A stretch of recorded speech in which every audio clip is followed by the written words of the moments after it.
की विराग्रणी हिंदूच का? विराग्रणीचा अर्थ काय? आणि हिंदूंनी ते आत्मसात कसं केलं पाहिजे?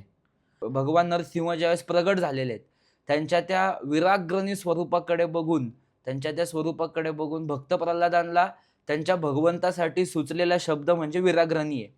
तर त्या कालखंडामध्ये खरंच तुम्ही एका गोष्टीचं जर आकलन केलं, की औरंगजेबाच्या मनात काय होतं? औरंगजेब काय-काय इथे प्रस्थापित करू पाहत होता. सगळा देशच त्याला इस्लामचा करायचा होता. गजवाए हिंद करायचा होता.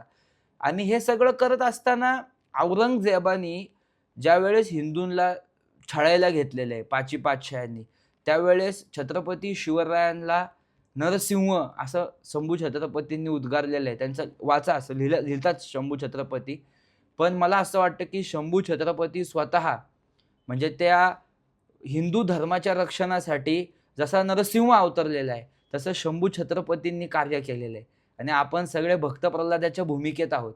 आपला हिंदू समाज हा भक्त प्रल्हादाच्या भूमिकेत आहे. आणि आपले धर्मवीर छत्रपती श्री संभाजी महाराज ज्यांनी इतक्या दाहक, इतक्या ज्वलंत आणि इतक्या जळत्या रणात त्यांनी धर्मरक्षण केलेलं आहे.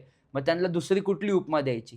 ती भक्त प्रल्हादाच्या अंतःकरणात विराग्रणी हा शब्द उमटला आणि आपण सगळे त्या भक्त प्रल्हादाच्याच भूमिकेत आहोत.